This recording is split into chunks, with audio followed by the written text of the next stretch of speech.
like I was sitting down trying to go back, trying to figure out what the hell did I do, and why did, and for a minute was being a victim, like was saying, you know what I'm saying, these folks is doing this to me, they put me in this position, and it took a minute for me to sit back and take responsibility for my own self, my own actions, and then attempt to build from there. You know what I'm saying? But as a man, that had me down like for a minute. You know what? And I'm glad like you bring that up because I watched that Nikki Giovanni and that James Baldwin that conversation, and you know they was talking about that same thing that was happening that was present in the black community at that time, as far as us trying to work and going out working for, say, the white man, right, and then being called a nigger, and then having to go home and face our families and still put on that same presentation that we strong, but being pissed off so much that you can't even do that for your family, and all the family mail wanted was just the same fakeness that we had to put on. So mentally, it just breaks you down as a man, and it's hard, but you got to look inside yourself as a man and approach this world and know that you're building not only the people below you, but the people above you as well, and how you carry yourself. You know, there's a lot of times you got to bite your tongue in the workforce. You know, someone might say something crazy at you, and you be like, man, nigga, like, but you like, man, that ain't me. You know, that's just gonna give them the reason to call me a nigga and to look at me like that. So I got to really hold my own and figure out my approach on each situation. Like you was saying, bro, you was talking about like to have that situational awareness, like when something come up, instead of getting mad, like, okay, well, what can I do? I could be silent and keep walking and keep doing me and keep moving. And I think that's a really big part of it. Life is about options, you know, you got a lot of them. And at the same time, it's I was talking like, with dealing with problems, you always look at yourself first, because most problem that you have is on the inner, just like your feelings. They be in the inside of you more than they be on the outside of you. And as a human being, you don't never want to be at fault of nothing. You're gonna blame something else. I've done it a million times. If he wouldn't have moved like, blame something else. I've done it a million times. If he wouldn't have moved like that, or he wouldn't have shook like this, or if you wouldn't have done that, you wouldn't have done this. But it's like, hey, every man, like Chris said, accountable for your own actions. As a man, then even situations where you go, that's what build character. You know, life. Whoever told somebody life was gonna be peaches and cream, they lied to you. Straight up. You know, you're not gonna know nothing if you don't go through nothing. I don't trust nobody unless I know you've been through something. If you lollygag, I might have to look at you. You might need to be checked out in the head.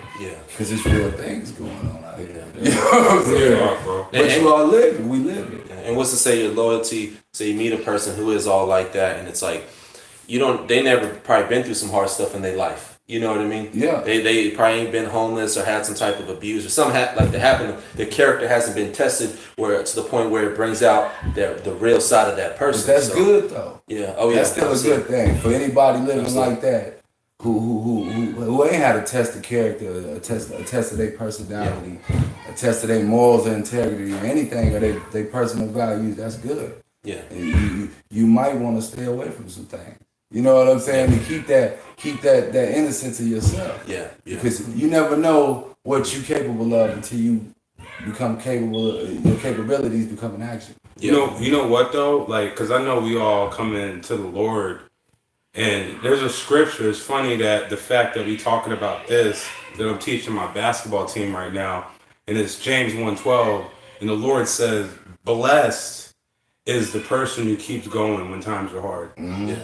And like, think about that. He doesn't say, I hate you. He doesn't say, get away from me. He says, blessed is when you keep it moving, you don't give up. You know what I'm saying? You're blessed when you keep it moving, because you see an even greater blessing out of getting through that trial and error. Yes, I think that a lot of, and just, I think in the community though, it's, we sit more on the fact that somebody else did that. Mm-hmm. You know what I'm saying? I don't know, like I've told you before, how I knew the dude that was riding with me all day, and get to the house and no girl be like, how was y'all doing? How was that interview? And he just be like, yeah, it was great. You know what I'm saying? That happens a lot. Yeah. You know what I'm saying? And then when don't nothing come up, You know what I'm saying? And when he do get up and do something and it don't work out, or he do get up and go for that job that one time and it don't work out, now it's everybody else's fault because he went that one time. You know what I'm saying? You ain't been looking all this whole 3 months, but you went to McDonald's after that 3 months and they said no. So now you're going to sit here you hurt. You know what I'm saying? And you just going to tell everybody it's everybody else's fault. The world won't allow you to do certain stuff, which in some cases, yeah, depending on, you know what I'm saying, you know what I'm saying, what's going on with you, the individual, you know what I'm saying? But it's a lot of times that I've seen somebody who's very capable.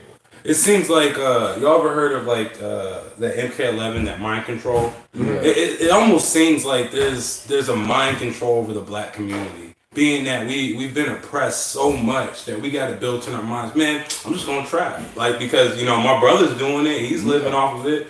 Oh yeah, you gonna trap? Well, let's let them make their music. Let's start a record company. Right. Yeah, bring it in. Yeah, we'll buy you jewels. But that's the first thing he's seen though. Like okay, but if you come up and... But you know what I mean? I'm not saying as far as putting it down, but that's what they're promoting to allow that's okay. That's true. Because that's for, like I always go back to, like, we having that whole being in the military, like, whatever. But, like, when you came back and you seen this, you wasn't over in Japan on this, you know what I'm saying? Yeah. You was regular, you know what I'm saying? When you came over here and seen it, you should have already in your head, get a job and do this and that. You know what I'm saying? But the presentation of us, even by us, is a lot of times trapping. And that's what I say. You look at all of us. If I could talk about all of this, you're probably not even gonna pay attention. You gonna click on and give me 30 seconds. Yeah. But if I drop a song right now talking about, you know what I'm saying? But we in this thing with the bag. We about this bag. Yeah. You know what I'm saying? If I do that, you would play that every day. Yeah. You know what I'm saying? But that's... And you know what's crazy to us? It's like even the other side, like the people who aren't black are going through that. They love it. They eat it up. They're like, yeah, I want to trap. Yeah, I want. You know, you go to all these concerts and you see how many majority white people. I deal with it. But it's like J. Cole said on that too, you know what I'm saying? It's like those kids that are into that right now, the college kids, they about to grow out of that. You know what I'm saying? They're going to go get that job. Some of them. And you know what? Not all of them, but some of them. They're going to get that job, and then what's happening after that? You know what I'm saying? They ain't going to get the same stuff. Interpretation thing. So, yeah. Go ahead, finish what you were saying. No, but so I totally understand what all y'all saying about that. Like it's a false reputation of the black culture in general, because I mean, if you look back into the history of it, there's so many black folks that don't get credit for inventing, the lady who invented the security system. She was just a nurse. Nobody even knows. James Washington Carver, the peanut butter, but he did I think the air conditioning, and there's a whole... So there's a lot of people that don't get their just due, and they're teaching, and us too, we as a whole, we gotta go back in and we gotta make sure that they know this education, that they know that there's other options, there's other avenues for you to pursue your dreams without having to worry about, man, there's a cop's coming, we're gonna get this door kicked down, you know what I'm saying, man, if I get locked up, who's gonna watch my little shorty and all that, you know what I'm saying? So, we like you say, we just, it's the interpretation of how they see us, but it's also us projecting that out there like that. Right. Yeah, because, man, it's a perception thing. Yeah, it's a perception thing. I always say this, man. The most three deceitful parts on your body: your eyes, your ears, and your mouth. Yep. Those are the biggest three deceitful parts on your body, because they're all gateways to your soul. What you hear, you be susceptible to believe. What you say, that's dope. That's, man. You say words to a sword. You know what I'm saying? Yeah. Well, so you said the eyes, the ears. The eyes, the ears, and your mouth. What you visualize. Yeah. That's your input. Yeah. You know what I'm saying? And a lot of times, that's how you know. That's how you learn yourself. That's how you learn everything. This is how we learn to be us. And the things that you environment, surroundings, and like I said, what was cool. Yeah. Cause you got the kids in college, the trap epidemic. Hey, look. Yeah. Some of them gonna go backwards. Yeah. Some of them gonna sway the right way. Yeah. The numbers thing, you never really know because it's a lifestyle. A person be doing good, and just turn right over. Like a because it ain't that hard. It's not hard to just go and do that. You got people who take the word trap and throw a different meaning to it. Yeah, like a techno beat. Yeah, no, hey, that's rap is a techno beat. It's like a trap beat. You know what I'm saying? Or hey, day at work, I'm trapping. Yeah. I think the biggest thing, if I could, not to go too much left field here, because I want to also bring it back, but how much, and I've said majority white folks who listen to rap, hip hop music, they take it, but it's like they take all these things, but what do you learn from it? You know, like for me, hip hop taught me to go when I'm around my white friends, when they're like, St. Louis is just so dangerous, you know, the blacks are just killing each other. And it's like, well, hold on. Yeah, everybody's responsible for the stuff at the end of the day. Let me say. However, these are some of the factors that were created by this government and by, you know what I mean? And when I start explaining stuff and then I relate it to something that's important into their life, like say homeless veterans. Yeah. You know what I mean? Yeah. That may be something dear to their heart. But then they find that connection. And that's why like the powers that be, they control the media, they control the press, they control everything. Yeah. And it's like they take all that and try not to get lost here, but yeah, it's one of those things where it's like if you're a white person listening to rap music, right? You hear Ice Cube talking about these ghetto stories, you hear about these things. Don't just work out to it. Yeah. Use it to influence and impact and try to bring people. For me, that's what hip hop music has taught me. I'm not saying I always agreed with the lyrics that I listened to or anything like that. However, it's imperative that you go teach yourself, teach other people who you know, it's not for just like white person to hang out with your black friends. Hey, since birth, Dr. Drake is his name? Hey, you see where Soldier Boy this week? He went, Drake! It's not for that. Hey. It was a way of finding common ground. And it's like, and that's cool. Common ground is a beautiful thing, and music can bring people together. But what after that? What takes and happens after that? I look at the music thing. I look at this thing as being the biggest thing that ever happened to the world. You know what I'm saying? For the simple fact that look, because of music, the word that degraded a black man to the T 100% has no value anymore. Yep. Nah, it doesn't. They take it. It has no value. Power, nothing. Look, nah, you got everybody. I would chill around multiple races, right? Mm-hmm. And I believe in the struggle and all that, but nigga has no value to me no more. Charlemagne from the Breakfast Club made a comment. I want to know what your opinion is. You know, the N-word 100 years from now will have no meaning. Do you believe none? None. Because I mean, there's the so word, many. It never what they use it as never meant what it was anyways. I think I hear more Mexican people tell me what's up, my nigga, than more of my niggas tell me what's up, my nigga. You know what I'm saying? Like, a Mexican girl, a white girl would be like, say, I'm finna go pick up my nigga. He's a white guy.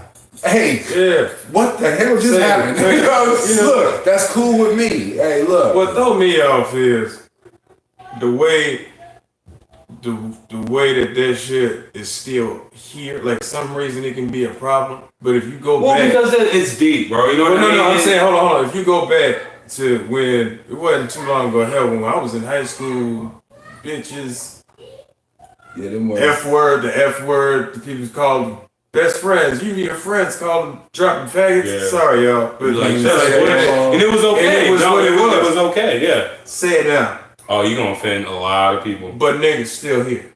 Yeah. That's what I'm saying. It has no power. You feel what I'm saying? It has no power, but I'm saying, you see how those words just only use them too. Well, I look at words as opinions. Like it depends on like what your opinion is as far as the word. If you don't like the word, then someone's gonna make something big about it. Mm-hmm. Just like I'm okay. I don't care if a Mexican nigga call me nigga because I know what it is. Just like you might hear it, y'all be fighting, y'all be scrapping, like, what'd you say, bro? Mm-hmm. Which I've been in a fight for that same situation. You know what I'm saying? So it's like you live and you learn. And that's a part of understanding. As being a human, consists of understanding and compassion. Yeah. Interpretation. You know what I'm saying? That's why you got to know what you're looking at. Hey, somebody, hey, what's up, my nigga? Okay. Might not have liked the word. The context was harmless. You can go ahead, hey, say, hey, don't call me that, bro. What's up? How you doing today, bro? That's what it is. You know what I'm saying? But that's on you. You got to be the one to be like, but when they come to you and this approach to you, it's on you at that point right there to be then like, a black man walk up and say, "What's up, my nigga? Ho, what's going down, my nigga?" Yeah. You accept that? Exactly. That's the thing. If you gonna have that energy, you need to have that everywhere. You know what I found? And then realized this like 2 months ago. I was just like laying in bed one night and I was like, my eyes opened up. I was like, whoa. Nigga had an epiphany. I was just laying in bed like. Got on the piano. I was like this. To give a sermon, you sound like a southern preacher. Lord Jesus! Amen. Right. Sin. Nah, but I was laying in bed and so all right. And forget, for me, I don't use the N-word. It's not my cup of tea, but I understand the cultural thing. So I don't like if I hear a black person, I'm like, hey, buddy, you're wrong. We just said it how many times? It's not time. But we already proved that. So it's one of those things where like, but I find that, okay, but the people, they change, like meanings to words change over time, right? Yeah. I'm pretty sure we all could all agree on that, right? Yeah, absolutely. Confederate flag. I'm not a fan. I'm from the South, so when I say I'm from the South, and I'm proud to be from the South, I like barbecue. I like football. You know what I mean? I like people using manners, like stuff like that. That's my Southern pride, not the Confederate flag. But what I find with a lot of white folks, they really love black folks, but they also love that flag. And there are some folks in the There's Klan, some black folks that love that flag. Yeah. and it's one of those things. Now check it out. The comparison I'm trying to make is like, okay, black folks they changed the meaning. Do you think that the same thing can happen? This is my question. Every single one, I'll start with Jamal. Fatal. Do you think that 100 years from now that we're gonna have that same conversation about the Confederate flag and it'll be a cool thing, like help you the N-word? Do you think?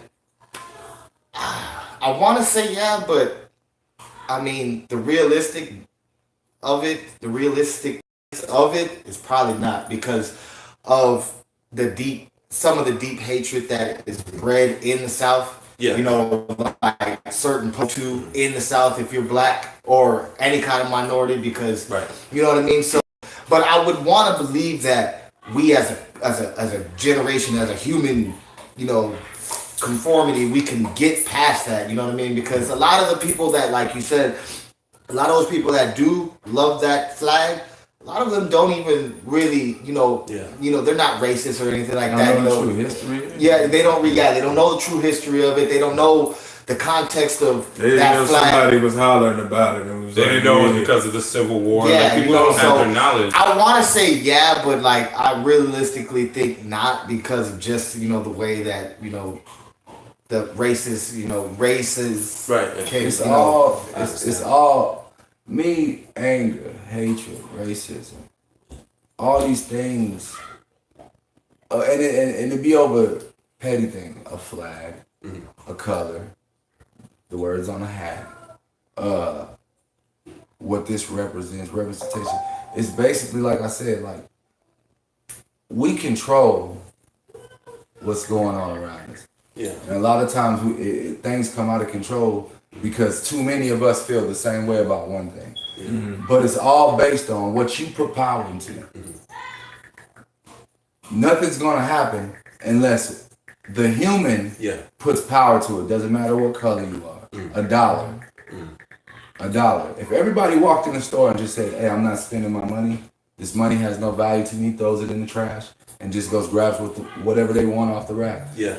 The money will have no power no more. Yeah. We put money into power. Yeah. We put words into power. We put items and objects into power. Mm-hmm. Yeah. A president means this much. Yeah. He only means this much because we're allowing him. Mm-hmm. Things that it's what you subject yourself to in life. So, like I said, racism don't exist to me. And that you say that, I was watching this video with KRS-One. 9mm go bang. Oh, yeah, he already Never shot nobody. Never shot nobody. But he goes off on some deep topics. I don't agree with everything he says, but he makes you think a little bit. And he said, "What are words?" And you're talking about deception and words. I saw it. Yeah. He's like, "What are words? You know what's hat, for instance? It's just hat, right? It's whatever who sat down and made up the word hat. Just like let's take the word nigger. But the word nigger was made for a particular reason. But at the end of the day, it's a word. But after that particular reason, it was more of a culture. It was a group of people. It was a group associated of people that when you called them that, it that was a term for them. But no, Nigerians, niggers. Yeah. And I mean, it's the same thing. Shoes, word. It's like we make words directed to what they are. We label things as humans. Yes. Mm-hmm. That's what we are. Like we're a big label. We want to categorize things when they shouldn't be. Yeah, that's the human race. Like how you got fish in the sea, but we gonna take and break them down. And that's a trout, and that's a bass, and that's a fish. For me, I feel like the full out's a raptor. You know what I'm saying? Like, don't be like that. You're hateful. You're laughing. Why though? Stop it. It's like why separate? Why separate when we all doing the same thing? Yeah. You know what I'm saying? Like, oh, you go to basketball. He's the coach. You got a basketball team which consists of a group of people, a coach. Yeah. Their water boys. Yeah. Everything that's playing in the rotation with that team. Yeah. That's why when you see what do they call them, the little people who wrap your ankles and stuff. The trainers. When you see the trainers, they don't have on regular clothes. Yeah. They got on with the team. Yeah. The logo of the team, because they are part of the team. Okay. We all standing for the same thing, bro. Yeah. Yeah, we are. But we break so much stuff down in life, which makes life harder. That's what it's makes never the gonna come individual. together. That's what makes the individual game come in right there. Yeah. It's because there's so much categorizing and so much. Well, this group over here, we feel like it's these. Because you feel like you did everything for yourself. What you gonna say? And also too, and you had touched on this earlier before we was doing the podcast. Yeah. A lot of people ain't getting this knowledge. No. So people is like you said, okay, this is that label. So they hear it and they say, oh, okay, well that's what they said. So we just gonna, you know what I'm saying? Mm-hmm. They don't go and find out the facts behind it. Exactly. They don't go look for the story behind it. They don't try to see anything other than what somebody else is telling them to see. Exactly. Oh, that's just like inventors. Like somebody invent this tissue, good ass tissue, and then somebody come up behind them and say, I like your tissue, but I'm gonna do it. I'm gonna do it this way. It's the name on here. Change the name and I'm gonna put this in there instead. This is how we do it. Same purpose. And then you go to Japan and I don't even know how you say it in Japanese, but it's got a different name to it. But it's for the same purpose. Same purpose. Same reason we're doing. Look, or they were double quilted. When you wipe your ass, you can't even tell. Yeah. ACD, double quilted. You can put my name on there, I'm still gonna do the same thing. You know, you're gonna be like, "What? That's a whole ass tissue, right?" You want to feel some kind of just for me type thing about life. You know what I'm saying? But at the same time, life is just for you. Yeah. This is life in itself is a blessing. It is. Yeah, God. Until we get out, we gotta get out of the pinch, like, cause you got that dude from Empire, Jussie Smollett. Yeah. Oh man. They beat this kid and hurled racial slurs at him. When I first read, I would have thought they beat him because he. Wait, man, this is the dude. Okay. Because I caught this late. His Instagram says, "Let's be about love." They beat this man up. You go look at his character on Empire. Good. He tries to do good the whole show. Yeah. They beat him up and called him a nigger and threw stuff on him. It's like until we get out of this rut of what that still remains to happen, we're never gonna get that's that other side that we got this idea of what this is supposed to be. There's the other side. Like this is right here. We would do. We like, you know what I'm saying? Peaceful dude. You know what I'm saying? Yeah. But that's us and our label to him. Yeah. You know what I'm saying? It's a whole nother side that's like, no, fam, that's not what that means. Yeah. And they're saying to us that what he's doing is not what I'm gonna tell you what it means, and we're saying no. This is what it means. Yeah. So we just going back and forth and we for no reason, and it's just gonna be like that. There's two sides to it. You gonna so nobody's it's a lot of it's because your mind.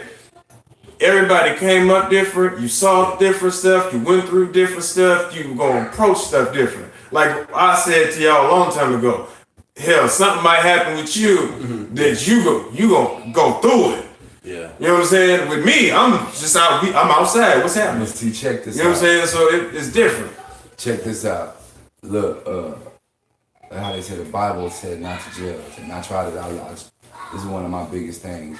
Like this, I try to live 100% in this direction on those words, because in just them words, do not judge. In them words, if God told you that, bro, that's the whole key to life. There's nothing that I'm different. We different.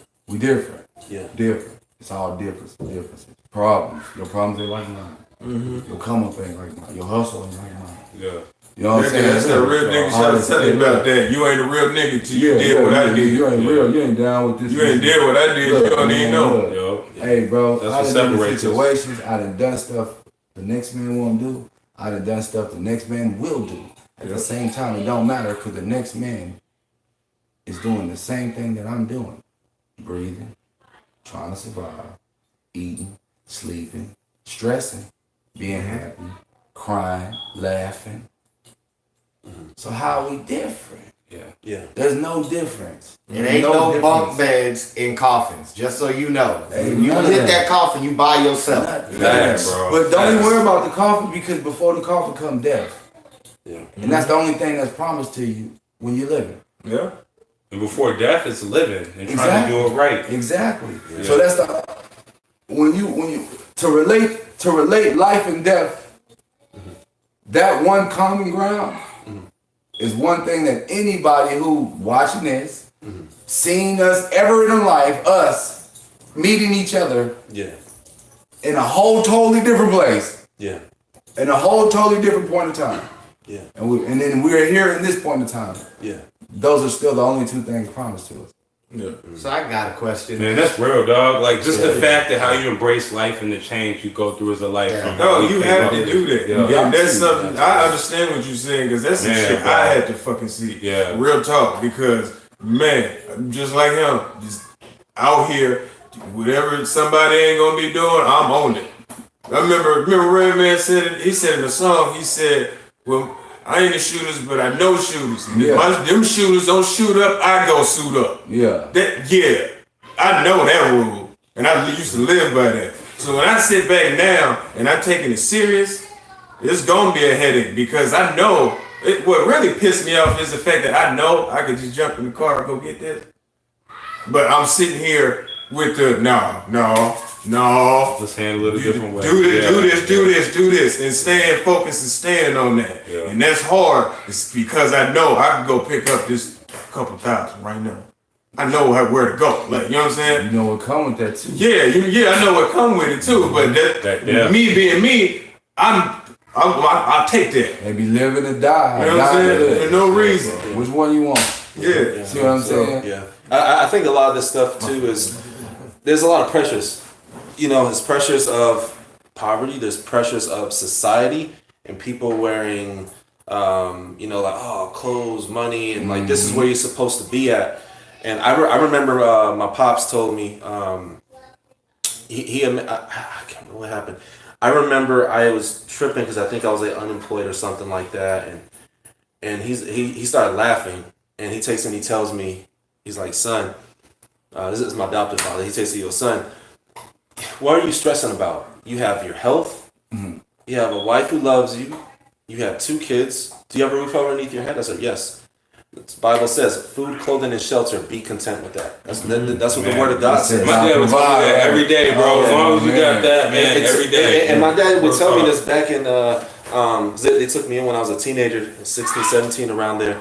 And he would take and tell me that, and I didn't get it till I became an adult.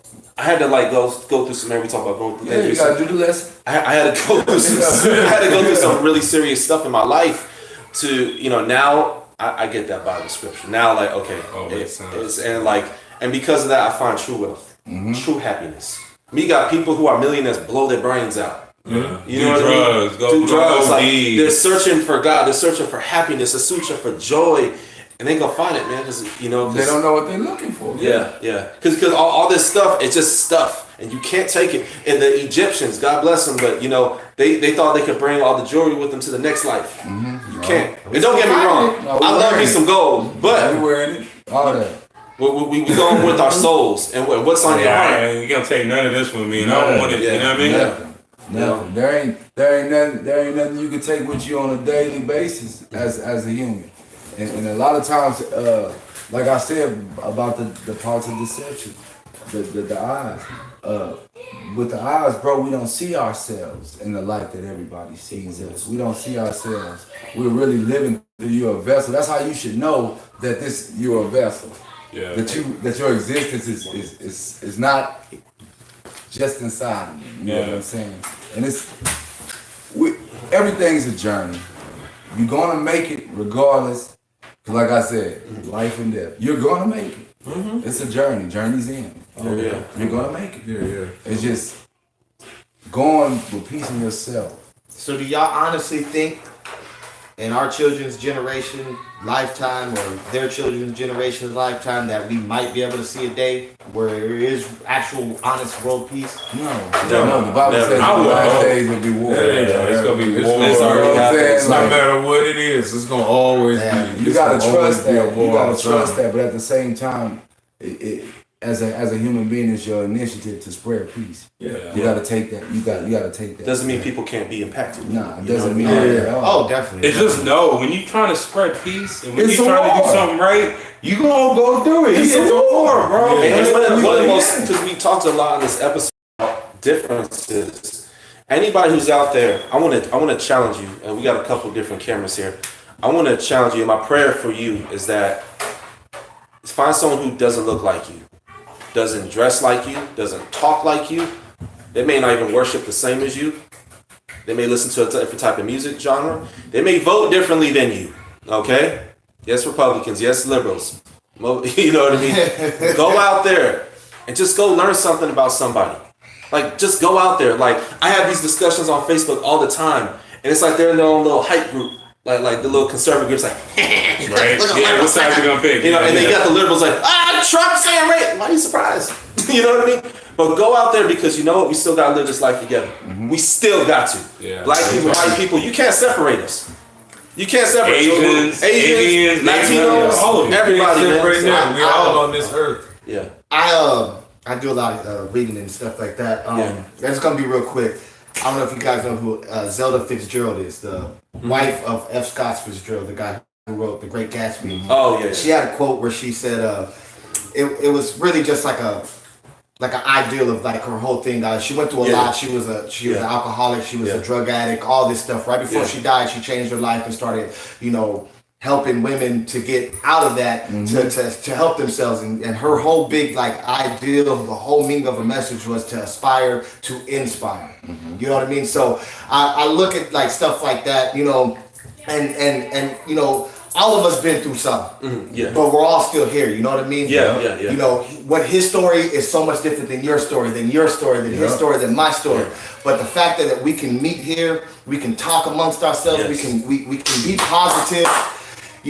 Always common ground. Don't ever limit yourself to say, oh yeah, well, this is this and this is that. You gotta aspire to inspire, because if you don't, you're just letting all the information in your head, all the knowledge you got, just be wasted.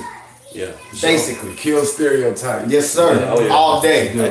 Hey, folks. Well, that's all we got here today for another episode of War and Peace. This is episode 7, y'all. Y'all can tune in. Y'all the baby. Yes, sir. Say, you gotta holler at your boy, man. Holler at your friend. Hey, let us know where we can find you. You doing music, right? Yeah, man. Where we can Oh find yeah, that, bro? let them know. YouTube, iTunes, Spotify, SoundCloud, TPMG Beats, just 210 Beats, Beats 210. Brickhead Beats. Brickhead Beats. Go to Hey, Tim Duncan, man. Oh my God, that song, dude. I was in Rhode Island. I was like, I went to school with this guy. Yeah. And then you had another song where you like were sitting on a car or something like that. Oh, that's 9-3. 9-3, dude. 9-3. Yeah. That'd probably be my favorite one. But and you have a lot of different songs and stuff like that. Stuff So going on. yeah, man. And dude, just to talk to you, like for those who don't know, like the three of us right here, the four of us here, right. we all went to school together in Okinawa. I was with him in spirit. The spirit. We all have a connection He's to just Asia. waiting over here. He's waiting for us to get here. He's like, I'm over here. I'm still eating fried rice. I still got chopsticks, bro. Shout out my nephew. Hey, real quick. Hey, hold on, real quick. My nephew Anthony in Newport, Rhode Island. Yo, we have a logo coming, man. This young kid is an artist.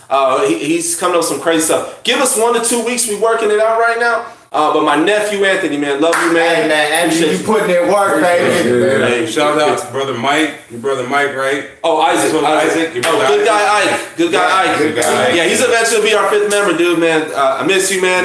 He's gonna join us hopefully sometime soon. He'll be in there. We got us. And I got a big shout out to both of our friends, JoJo and Alexis. What's up, baby? Congratulations on the marriage, man. Hey, make a big honest man out of it. Except my boy Keegan. Love you guys. Oh, yeah. Warren Keegan. You got it.